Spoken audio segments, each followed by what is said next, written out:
quería ser obediente, pero a lo mejor un día fuera, ustedes saben cómo fue, yo puedo contar todo eso, hoy en día era mujer, ¿verdad? Pero bueno, así que dice la historia, así que dice, un día se aparece allí la serpiente que le dice, sí, ¿por qué tú no comes de eso? Porque no, porque me fue prohibido. Dios nos prohibió que comiéramos de ese árbol, de bien y del mal, ¿verdad? Y él le dice, bueno, en verdad, si comen de ese árbol, será como Dios. Yo no sé qué fue lo que le pasó por la cabeza, y el hombre, la serpiente le dio de la manzana, que no se sabe si era una manzana o un pero no se sabe lo que fue. Porque parece que el cuento suena bien con la manzana, pero imagínense. Comiendo de aquel fruto, vio que era bueno y le dio de comer a su mujer. Cuando en la tarde viene el jardinero que chequea su jardín, buceando por ahí, Adán, ¿dónde está? Y el hombre escondido, porque sabía que le había fallado. Y cuando Dios lo ve en la tardecita, que tenía la costumbre, dice la Biblia, de visitar el jardín de Edén todas las tardes, esa tarde llama y el hombre no aparece. Y cuando finalmente aparece Adán, lo ve tapándose sus órganos genitales. Se suponía que eran inocentes y de pronto se le abrió. Esa inocencia se perdió.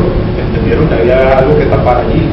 Y por eso, encontrando la mata más cercana que te iba a dar la más grande, se taparon con higuera. Y entonces allí aparece todo un drama y un simbolismo sumamente importante. Y él le echa la culpa a la mujer que me hizo comer de aquí.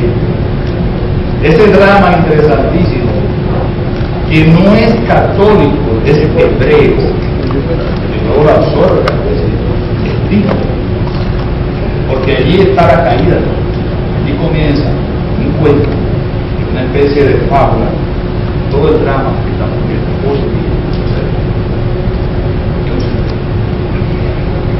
El azteca, porque no solamente las culturas europeas y semitas y todo aquello, y por allá tuvieron su génesis, también los indiecitos, que uno dice indiecito de una forma que no es despectiva, quizás porque lo han tratado así, pero la cultura azteca, la cultura maya, es una cultura sorprendente por su sabiduría y por sus avances, y por la concepción de la cosmogonía que tenían, y por el concepto del tiempo, su tecnología es perfecta.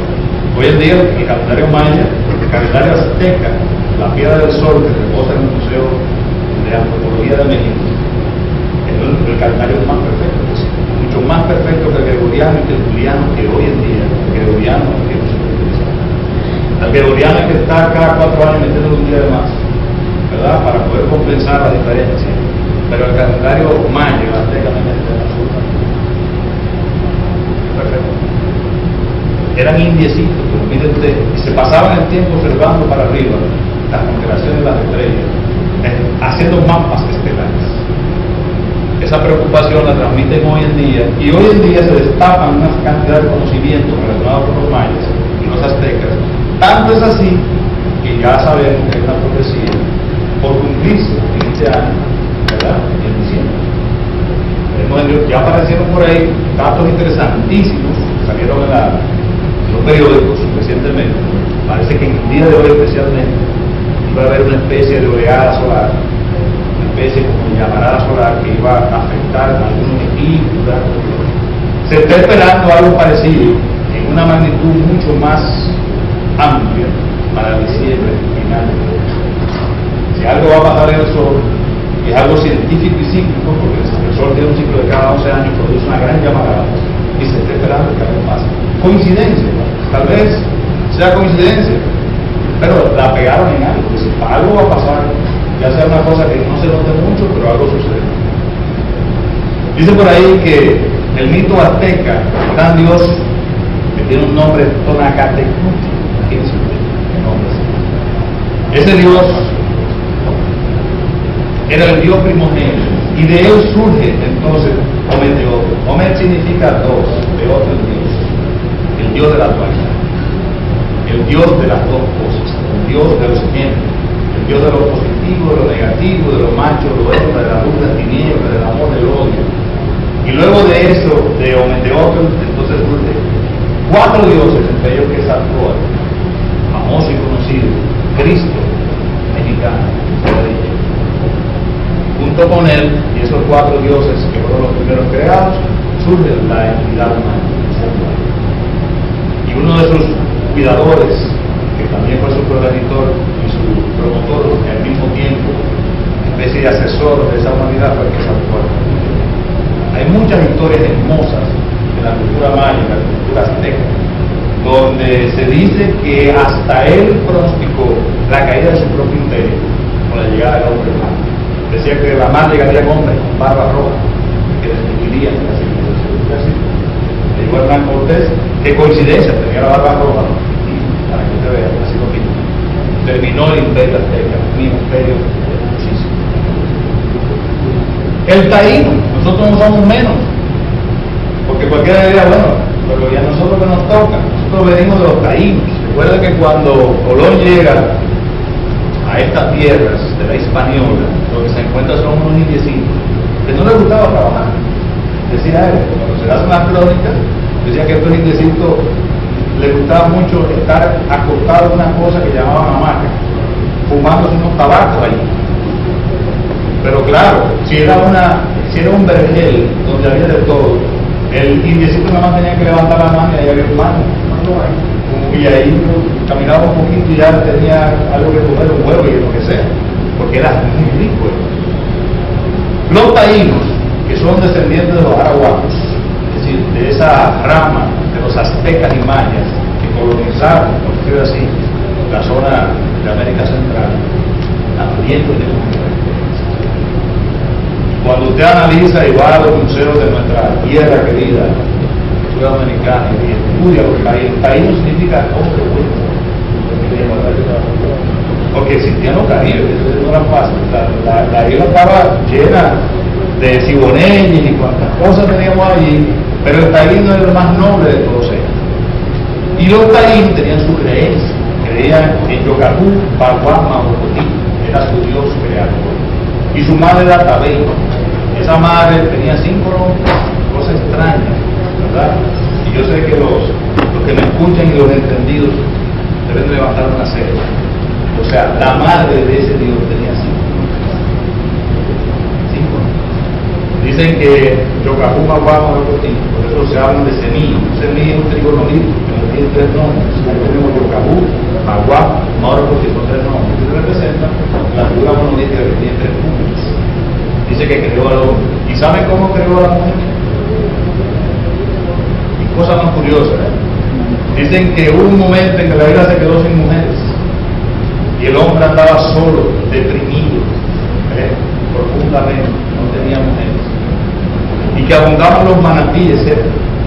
Entonces uno de esos manatíes se arrojó en la playa y el pájaro irí le hirió tirando el sexo y le hizo la mujer. Oiga, qué interesante, esto es simbología. Fíjense que el Sacratísimo Espíritu Santo en todas las culturas siempre representa una paloma, la paloma del Pentecostés. Y aquí aparece como un pájaro divino que pica el sexo, abre la herida de forma interesantísima. Pero bueno, de todas maneras, tenemos un etcétera que puede ser muy largo, imagínense, habría que hablar de los nórdicos, por ejemplo, que también tenía su forma de ver la creación de cómo surge el primer hombre. Aquellos vikingos que también eran muy rudos, pero tenían una filosofía. Pero bueno, los libros sagrados, todos los libros sagrados, que no encuentro una cantidad de nombres ahí de libros sagrados para que veamos la cantidad de cultura, ¿verdad? La cantidad de literatura sagrada que ha existido a lo largo de toda la humanidad, de todas las geografías diferentes. La Biblia, el Popol Vuh de los mayas Pichi, el Corán del Islam, el Zohar de los hebreos, el Alparán de los mayas de Yucatán, el Ugarit de Arabia, el Rig Veda de la India, más otros libros sagrados también, el Avesta de la Persia, el Zenavesta, el libro de los muertos, que hay 2, una en Egipto y una en el Tigre, el Eda de los nórdicos, el Ramayana de la India, y por ahí, seguimos por ahí, son libros sagrados, considerados sagrados por sus culturas, donde cada uno tiene un génesis. Y donde cada uno explica cómo Dios hizo algo, cómo Dios construyó, hizo una creación divina. Por eso dice ahí, todos ellos presentan una versión divina del origen.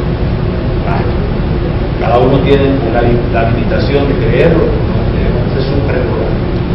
La mayoría de los Génesis presentan las siguientes similitudes. Si uno analiza de una forma comparativa los distintos Génesis de todas las religiones, se va a dar cuenta que hay elementos comunes. No por los nombres, sino cosas comunes que pasan. Vamos a ver cuáles son esas cosas comunes. Primero, siempre hay un caos. Al inicio de toda la creación hay un caos. La cosa está en tinieblas, está oscuro. No hay nada definido, hay amorficidad, no hay forma definida. Es algo que usted lo ve casi en todos los Génesis de todas las religiones que hemos mencionado. Otro elemento es que siempre aparece la presencia o espíritu divino, o una inteligencia divina, que es la que pone luz en ese caos, orden en ese caos. Aparece el elemento de la luz, como contraposición siempre a las tinieblas. Fíjense que todo Génesis es igual. A todo Génesis siempre aparece el elemento dual, siempre aparece, si hay tinieblas, para poder compensar o equilibrar tiene que aparecer la luz. Y si hay odio representado por el mal, tiene que haber amor representado por el Padre, el Dios supremo, para que haya un equilibrio. Otros elementos que aparecen son los 4 elementos de la naturaleza.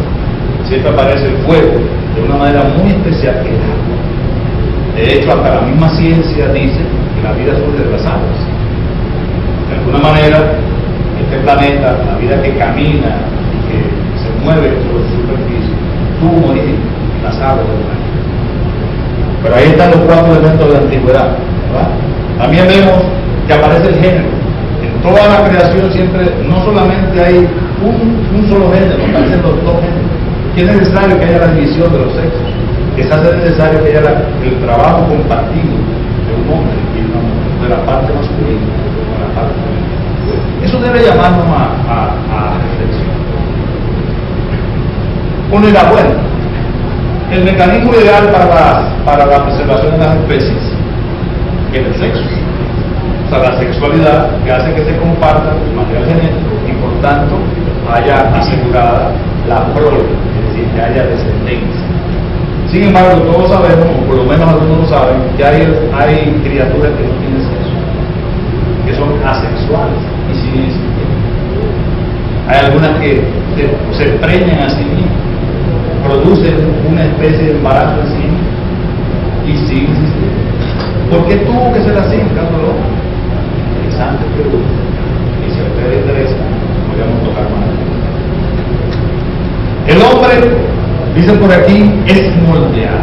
Fíjense que es un elemento común en todos los géneros. El hombre no surge como hombre automáticamente. O sea, no es un individuo que nació, ¡pam! Hagamos al hombre y pulsaron, dieron un botoncito y salió el hombre. No, el hombre fue moldeado. En algunos casos del barro de la tierra, en algunos casos de la madera, en algunos casos del maíz. Que si aquí hay algo que tiene que ver con la manipulación de un elemento material que va gradualmente asumiendo la forma de Dios, hasta que viene el hábito divino y hace que eso viva. De eso, que es un muñeco, y lo que me están diciendo es que se construye una especie como de muñeco inerte, sin vida, que parte el hábito de la vida para que entonces adquiera ese elemento vital. En todos, estamos hablando de que esto aparece de forma común en todos los Génesis. O sea, hasta el Génesis africano, usted va a África y allá estudia el Génesis de esos dioses que, por cierto, hoy en día nosotros heredamos cuando vinieron los primeros esclavos, que se convierte en parte en la religión que conocemos por pura. O sea, tiene muchos elementos de esa creencia. En todos los Génesis hay presencia del mal. No hay forma de evitar que en esos Génesis aparezca una entidad o una situación que se contrapone con la intención divina de crear algo bueno, de que algo bueno salga, o de que algo bueno empiece a generarse en esa creación. Siempre aparece la presencia de una entidad que se opone, casi como diciendo para que haya equilibrio, que sea mejor. La caída del hombre. En todos los Génesis, el hombre surge, es creado, es puesto en un Edén, en un vergel, y descansa. Es decir, ese individuo parece que quería comer, no le gustó el jardincito, tenía como otra cosa en mente, o pervierte aquello, o le gusta hacer otra cosa que no son las divinas, y entonces pervierte, daña, y llaman a eso caída. ¿Caída por qué? Porque pareciera que estaba en un entrada